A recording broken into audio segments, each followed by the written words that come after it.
சில காயங்களுக்கு மருந்தே இல்லைன்னு சொல்லுவாங்கள்ல. அந்த மாரி ஒரு கதைய தான் இன்னைக்கு நான் உங்களுக்கு சொல்றேன். கண்ண மூடி கேட்க ரெடியா இருக்கீங்களா? நான் அர்ஜுன்.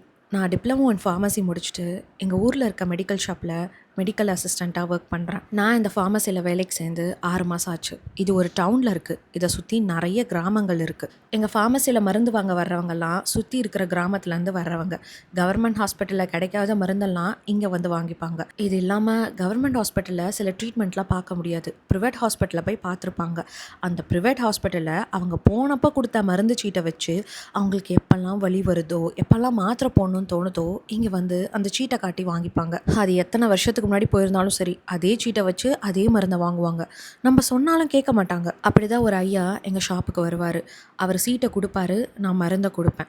நம்ம ஒரு மாசமும் மருந்து குடுக்கும்போது, அவருக்கு தெளிவா எந்த மருந்த எப்ப குடுக்கணும்னு அட்லீஸ்ட் ஒரு 2 டைமாவது சொல்லணும். அவருக்கு காதெல்லாம் நல்லா கேட்கும். ஆனா புரியறதுல தான் ஏதோ ஒரு பிரச்சனை. மருந்து வாங்கிட்டு போய் 3 நாளோ, 1 வாரம் கழிச்சு கூட வந்து கேட்பாரு. நான் மறந்துட்டேன் எப்ப எந்த மருந்து குடுக்கணும்னு திருப்பி சொல்லுங்களேன்னு. எங்க ஃபார்மசி ஓனர் கூட அவர் ஒரு டைமும் மருந்து வாங்க வரும்போது கடையில இருந்தா சொல்லி தான் அனுப்புவாரு. ஐயா உங்களுக்கு மருந்துல ஏதாச்சும் சந்தேகம் இருந்தா பக்கத்துல இருக்க கவர்மெண்ட் ஹாஸ்பிட்டலே கேளுங்க. அதுக்காக இவ்வளோ தூரம் வராதீங்க. மருந்து வாங்க வந்தா மட்டும் போதும்னு. அது கூட அவருக்கு புரியுதான்றது எனக்கு தெரியாது. நான் வேலைக்கு சேர்றதுக்கு கொஞ்சம் மாசத்துக்கு முன்னாடி தான் ஐயாவோட பையன் அவரை கூட்டிட்டு வந்து, இவர் என்னோட அப்பா. எங்க அம்மாக்கு பிரெஸ்ட் கேன்சர்னால பிரெஸ்ட்டை ரிமூவ் பண்ணிட்டாங்க. இவர் மாசம் மாசம் வந்து மருந்து வாங்கிப்பாரு. காசும் இவரே குடுத்துருவாரு. கரெக்ட்டா மருந்த குடுத்து புரியிற மாரி சொல்லி அனுப்புங்கன்னு சொல்லி விட்டுட்டு போயிருக்காரு. அப்பையிலேருந்து அடுத்த 4 மாசம் கரெக்ட்டா வருவாரு. மருந்து வாங்கிட்டு போயிருவாரு. ஆனா 5வது மாசம் வந்தவரு வாசப்படியிலே நின்னுட்டு இருந்தாரு. அவரு ரொம்ப வயசானவர் தான். அவரு கண்ணெல்லாம் வெள்ள முடியால மறைச்சிருக்கும். கால் ரொம்ப வளைஞ்சிருக்கும். நிக்கவே முடியாது அவரால ரொம்ப நேரமா.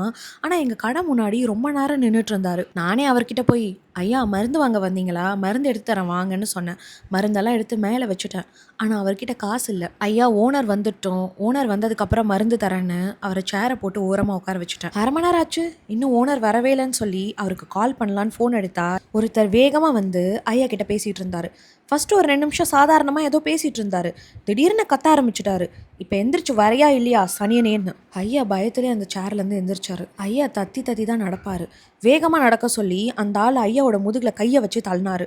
கரெக்டா என் ஓனர் வந்தாரு. நானும் என் கடையில இருந்து வெளியில போனேன். என் ஓனர் நல்லா கேட்டாரு. ஏன் புடிச்சு இப்படி தள்ளுற? வயசானவங்கயா அப்படிதான் இருப்பாங்க. அவருக்கு புரிஞ்சுக்கிறதுல கொஞ்சம் பிரச்சனை இருக்கு. அதனாலதான் அவர் இப்படி இருக்காரு. பொறுமையா உட்கார வச்சு 2, 3 டைம் சொல்லு. கண்டிப்பா புரிஞ்சுப்பாரு. போங்கண்ணே. சொல்றதெல்லாம் ரொம்ப ஈஸி. ஆனா இவங்க கூடலாம் வாழ்றது ரொம்ப கஷ்டம்ண்ணே. நானே தினக்கூலி தான். என் கூட பிறந்ததுங்கலாம் நீ நான் கையை கட்டிட்டு ஓடி இருந்துங்க. வீட்டிலே கிடப்பாருன்னு பார்த்தா இப்படி வந்து சத்தாய்க்கிறாரு. ஏதாச்சும் ஆச்சுன்னா ஊர்ல இருக்கிறவங்கலாம் என்ன தானே சொல்லுவாங்க. இன்னைக்கு ஒரு நாள் கூலி போச்சுனேன்னு சொல்லிட்டு ஐயாவை பைக்ல ஏறி உட்கார சொன்னாரு. ஆனா அவரால் உட்கார முடியாது. அவர் கால் அதுக்கு ஒத்துழைக்காது. நானும் ஓனர் தான் தூக்கி அவர் ஒன் சைடா உட்கார வச்சு கெட்டியமா பிடிச்சுக்கோங்க ஐயா, பார்த்து பத்திரமா போயிட்டு வாங்க ஐயான்னு எங்க ஓனர் சொல்லி அனுப்பிச்சு வச்சாரு. கடைக்குள்ள வந்த ஓனர் கிட்ட என்னாச்சு சார்ன்னு கேட்டேன். அந்த ஆளு தான் அந்த ஐயாவோட 2வது பையன். இப்போ அந்த ஐயாவை யார் பார்த்துக்கிறதுன்னு அவங்க குடும்பத்துக்குள்ளே ஒரே பிரச்சனை. அந்த ஐயாவுக்கு 2 பையன் 1 பொண்ணு. யாரும் பார்த்துக்கிறதுக்கு விருப்பப்படலை. நம்ம ஆளுங்கிட்ட இதாயா பிரச்சனை. சேமிப்புங்கிறது பெத்த பிள்ளைங்களுக்குன்னு நினைக்கிறாங்க. ஆனால் அவங்களுக்குன்னு ஒன்று உறுதியாக வச்சுக்கணும்.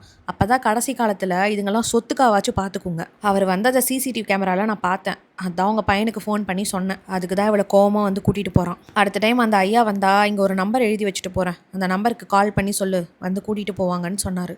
எனக்கு ஒன்றுமே புரியல. ஏன் அவங்க மனைவிக்கு என்னாச்சு? அவங்களுக்கு தானே மருந்து வாங்கிட்டு போவார். அது செத்து போச்சுடா.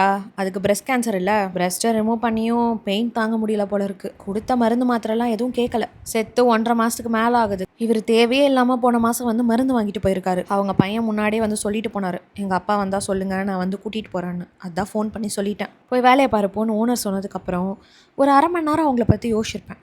அதுக்கப்புறம் நான் என் வேலையை பார்க்க போயிட்டேன். 2 நாள்லேயே ஐயா திரும்பி வந்தார். நான் அவங்க பையனுக்கு ஃபோன் பண்ணி சொன்னேன். ஆனால் அவங்க பையன் வரவே இல்லை. அவரையும் உட்காருங்க ஐயான்னு சொன்னால் உட்காரல. ரொம்ப நேரம் வெயிலே நடந்து வந்தவர் இங்கே வந்து வெயிலே நின்று மயக்கம் போட்டு விழுந்துட்டார்.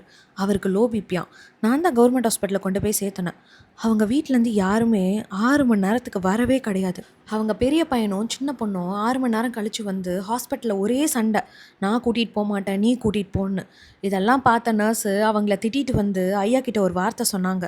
ஐயா சீக்கிரமாக செத்துடணும்னு வேண்டிக்கோ, இதுங்க கூடலாம் உன்னால் வாழவே முடியாது. அவங்க சொன்னது ஐயாவுக்கு புரியவா போகுது. நான் ஐயா கிட்ட போய், ஐயா நான் கிளம்புறேன், திரும்பவும் மெடிக்கல் ஷாப் பக்கம் வராதீங்கன்னு சொல்லிட்டு வந்துட்டேன். 2 மாதம் ஆச்சு ஐயா வர்றதில்ல. ஐயாக்கு என்ன ஆச்சுன்னு தெரிஞ்சுக்கணும்னு ஆசை தான். ஆனால் அதுக்கான தைரியம் எனக்கு இல்லை. யார் திரும்பி அழுறது? உங்களுக்கு இந்த கதை பிடிச்சிருந்தா மறக்காமல் உங்கள் ஃப்ரெண்ட்ஸ் அண்ட் ஃபேமிலிஸ்க்கு ஷேர் பண்ணிக்கோங்க. இந்த மாதிரி கதைகள் பார்க்க என்னை ஃபாலோ பண்ணிக்கோங்க.